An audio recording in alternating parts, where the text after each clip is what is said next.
वो कौन सी सिचुएशंस हैं जिनमें कंपनी जिसने इन्वेस्टमेंट की होती है एसोसिएट के अंदर उसको एग्जेम्पशन हासिल है कि वो इक्विटी मेथड ना अप्लाई करे।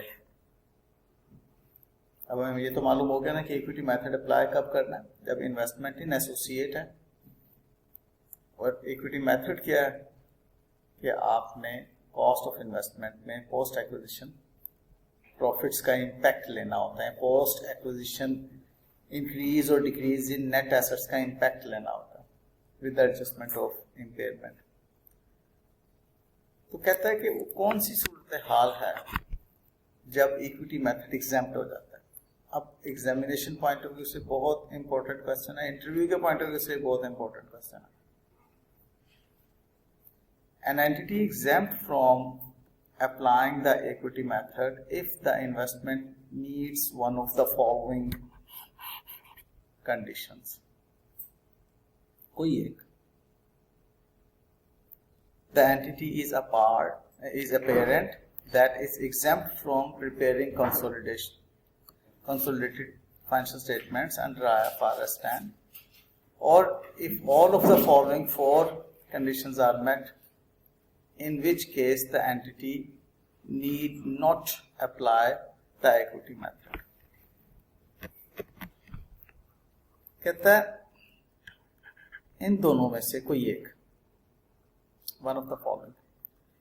The entity is a parent that is exempt from preparing consolidated financial statements under IFRS 10. अगर एंटिटी एक ऐसी पेरेंट है जिसको कंसोलिडेटेड फाइनेंशियल स्टेटमेंट बनाने की एग्जेम्पशन है, तो ऐसी सिचुएशन में वो इक्विटी मेथड भी यूज नहीं करेगी। ठीक है, या फिर ये चारों की चारों कंडीशंस मीट होती हूं, और if all of the following four conditions are met, in which case the entity need not apply equity method. चारों कौन सी हैं? आपको लिस्टेड होने का तो मालूम है, कंपनी के लिस्ट होने, स्टॉक एक्सचेंज में कोट होने का। The entity is a wholly owned subsidiary or is a partially owned subsidiary of another entity, and its other owners, including those not otherwise entitled to vote, have been informed about and do not object to the investor not applying the equity method.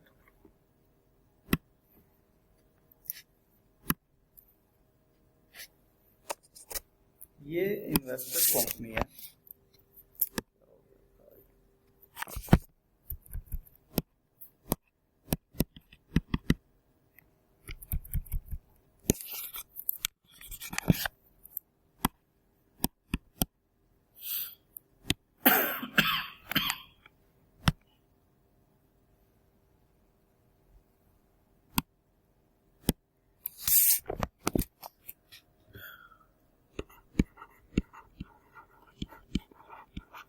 Investor company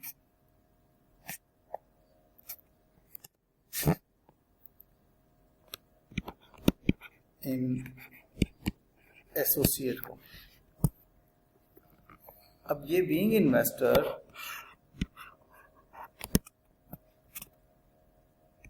P company की subsidiary है।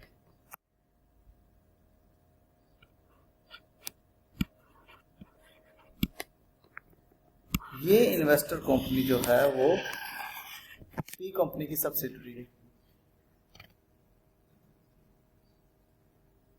और चूंकि P company consolidated financial statement बना रही है, इसलिए इस investor company को एग्जेम्पशन मिल जाएगी कि वो इस ए कंपनी में मौजूद इन्वेस्टमेंट्स को कॉस्ट पर शो करते इक्विटी मेथड अप्लाई ना करें। अब ये अल्फाज गौर से सुनिएगा। The entity is a wholly owned subsidiary, ठीक है, ये एंटिटी इन्वेस्टर कंपनी जो है, मैं इसको यूज कर देता हूँ, एक कंपनी है एस कंपनी, इसने इन्वेस्टमेंट कर रखी है एसोसिएट कंपनी में। अब तो जो अपने आप को समझ लो कि बड़े हो गए हो। द एंटिटी, जब भी लफ्ज द एंटिटी का बोला जा रहा है, ये कंपनी जो आपकी एंटिटी है, ये द एंटिटी है।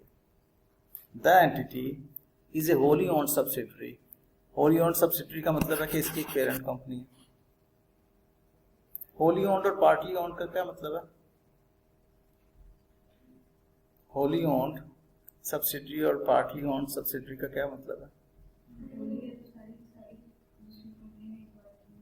और पार्शली एनसीआई होली ओन्ड में नजर आएगी या पार्शली में नजर आएगी? समझ आया ना? तो अगर वो होली ओन्ड है और is a partially owned subsidiary, अब ये और के बाद की बात है। पार्शली ओन्ड है लेकिन उसके जो बाकी के शेयर होल्डर्स, जिसको कि पी ने एक्वायर नहीं किया हुआ, पी के लिए जो ग्रुप बनेगा उसके लिए वो एक नॉन कंट्रोलिंग इंटरेस्ट है। ठीक है, एक ये रिलेशनशिप है और एक ये रिलेशनशिप बनने जा रहा है ना।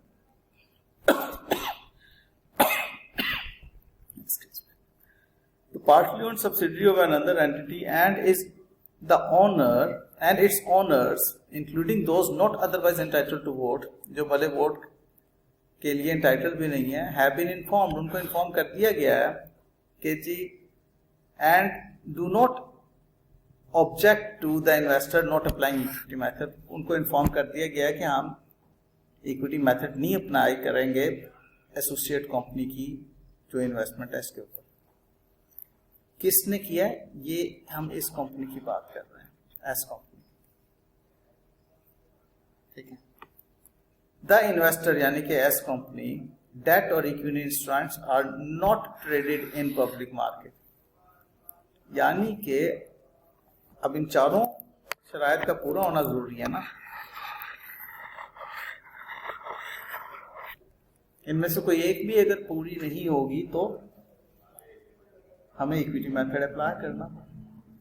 हम एग्जाम्प्ट तब होंगे अगर हमने जो इन्वेस्टमेंट की हुई है एसोसिएट के अंदर, हम होली ओन्ड हैं, किसी पेरेंट ने हमें एक्वायर किया हुआ है, या हम अगर सब्सिडरी होली ओन्ड नहीं भी हैं, तो ऐसी सिचुएशन में जो हमारे शेयर्स नॉन कंट्रोलिंग के पास हैं उनको इन्फॉर्म कर दें कि हम जनाब इक्विटी मेथड अप्लाई नहीं कर रहे और वो इस पे एतराज ना करें। दूसरा ये कि द इन्वेस्टर, हम हमारे डेट्स या equity instruments are not traded in public market, क्योंकि अगर पब्लिक मार्केट में ट्रेड हो रहे होंगे तो एग्जेम्पशन नहीं मिलेगी। Are not traded in public market. The entity did not file, और ना ही हमने फाइल किया हुआ उसको SECP के अंदर फॉर रजिस्ट्रेशन पर्पसेस। अगर हम स्टॉक एक्सचेंज में रजिस्टर्ड हैं या हमने फाइल किया हुआ है केस, ऐसी सिचुएशन में हमें एग्जेम्पशन नहीं मिल सकती। द अल्टीमेट और एनी इंटरमीडिएट पेरेंट, अल्टीमेट इसलिए कहा है कि इस पी कंपनी का भी आगे कोई पीपी कंपनी हो सकती है।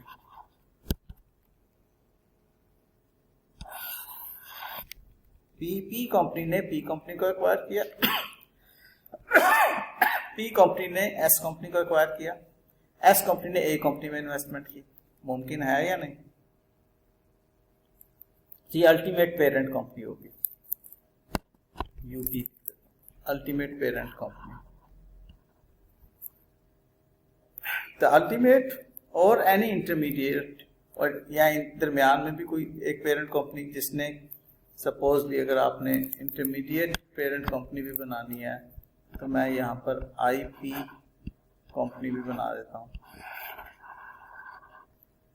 अब अल्टीमेट पेरेंट ने इंटरमीडिएट पेरेंट को एक्वायर किया, इंटरमीडिएट पेरेंट ने इस पेरेंट को एक्वायर किया, तो अब ग्रुप जो बनेगा अल्टीमेट पेरेंट कंपनी जिसको कंसोलिडेट कर रही होगी, इन सारी बैलेंस शीट्स को कंसोलिडेट कर रही होगी अपनी बैलेंस शीट के अंदर। ऑल्दो ये आपके सिलेबस में नहीं है, लेकिन इन अल्फाज को समझने के लिए तो ये बात जानना जरूरी है ना कि अल्टीमेट पेरेंट कंपनी कौन सी होती है और इंटरमीडिएट पेरेंट कंपनी कौन सी होती है। Ultimate or any intermediate parent of the entity produces financial statements available for public use that comply with IFRS such. कहता है एग्जाम्पशन दूसरे में मिल सकती है। इन चारों में चौथी बात यह है कि जो अल्टीमेट पेरेंट कंपनी है, अब आपने एग्जाम्पशन लेनी है ना, आपने एग्जाम्पशन लेनी है। अगर ये एग्जाम्प्ट कर रहा है तो कोई इंटरमीडिएट या अल्टीमेट पेरेंट कंपनी जो है वो कंसोलिडेटेड फाइनेंशियल स्टेटमेंट जरूर बना रही हो, तब आपको इक्विटी मेथड से एग्जाम्पशन मिल जाए। बेटे जी देखने में 4 लाइनें हैं, मेरे नजदीक 7-8 नंबर की बात। इन्वेस्टर और ज्वाइंट वेंचरर, मैंने लफ्ज ज्वाइंट वेंचरर जानबूझ के आपकी आसानी के लिए फिलहाल यहां से स्ट्राइक थ्रू किया ताकि आप सीधा सीधा उसको समझें। ये 2 हाइलाइट्स इंपॉर्टेंट हैं, बाकी बातें मैंने आपके साथ एक्सप्लेन कर दी। एग्जामिनर आपसे ये बातें पूछता है। अब आप आगे आ जाइए। P company acquired 40% of the equity shares in entity A during the year 1 at a cost of 1,28,000। कितने परसेंट शेयर्स आपने खरीदे हैं? आप P कंपनी है, मैं A कंपनी, 1,28,000 में। When the fair value of net assets of A company was 250।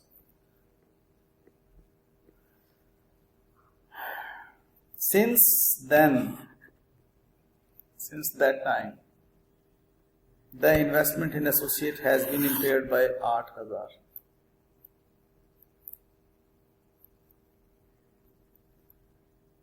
Since acquisition of the investment, there has been no change in issued share capital of A, nor in the share premium reserves वगैरह, यानी कि share capital, share premium, revaluation reserves वाली जो item उनमें कोई change नहीं है।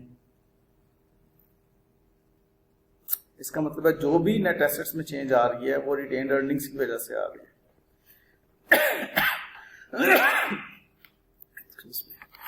The net assets on 31 दिसंबर 5 वर 4 लाख। मुझे बताएं पोस्ट एक्विजिशन नेट एसेट्स कितने हैं?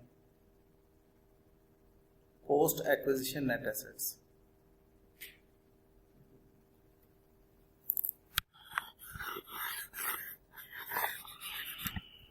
इन द ईयर 31 दिसंबर 2005 31 दिसंबर को एंटिटी ए का प्रॉफिट आफ्टर टैक्स 50,000 है। ये सिर्फ इस साल का है, जबकि हमें 31 दिसंबर का एक्युमुलेटेड जो नेट एसेट्स की अमाउंट है जिसमें एक्युमुलेटेड प्रॉफिट या रिटेन्ड अर्निंग्स शामिल होंगी उसने दे दी। सवाल बहुत सादा है, आप वक्त ज़ाया करने के लिए इस वक्त तवज्जो नहीं दे रहे। 4 लाख में से 2,50,000 माइनस करें क्या? 150। तो ये 1,50,000 आपका जो है वो पोस्ट एक्विजिशन है ना। हमने क्या सीखा हुआ? पोस्ट एक्विजिशन रिटेन्ड अर्निंग्स जो होती हैं उनको कॉस्ट ऑफ इन्वेस्टमेंट में शामिल करना होता है और उनको उठाकर हमने अपनी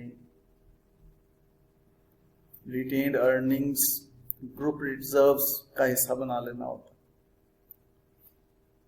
ठीक है। और अगर हम for the year profit loss बना रहे हैं तो for the year profit loss में हमने जो इस साल का प्रॉफिट होता है आफ्टर टैक्स उसका एलिमेंट शामिल करना होता है, और अगर डिविडेंड रिसीव किया वो माइनस करना होता है। ये बहुत सिंपल क्वेश्चन है, इसमें सिर्फ एक बात का ख्याल रखें कि इम्पेयरमेंट माइनस करनी। मैं आपसे कहूंगा कि आप इस क्वेश्चन को एक मतलब फिर रीड कर लें। फिलहाल ये आखिरी लाइन नहीं, इसके अलावा और इसका ये पीछे क्या देख रहे हैं।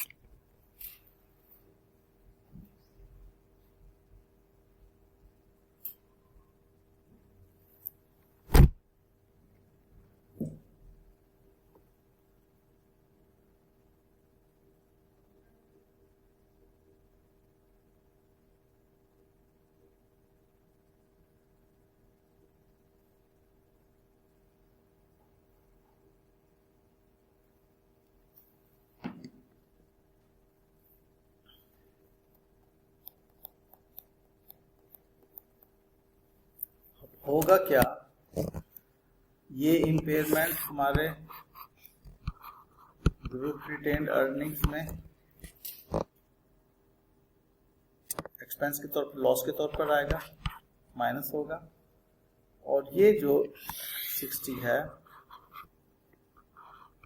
ग्रुप रिटेन्ड अर्निंग में इंक्रीज के तौर पर आएगा।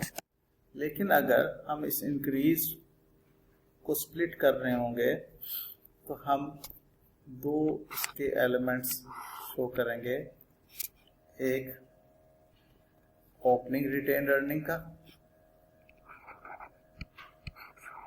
Opening retained earning post acquisition element, और दूसरा profit after tax for the year. ठीक है, profit after tax for the year उसने आपको बताया 50,000 है, उसमें आपका हक 40% है, और ये opening retained earning post acquisition में ये आपकी 1,50,000 में से निकाल दें तो बाकी 1,00,000, इसका 40%,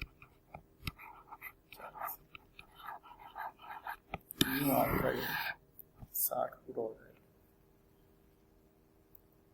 इधर मैंने सिर्फ फॉर द ईयर की बात की।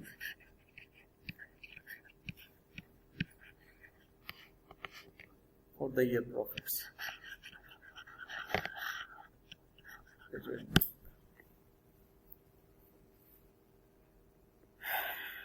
जिनका ताल्लुक इस साल से है।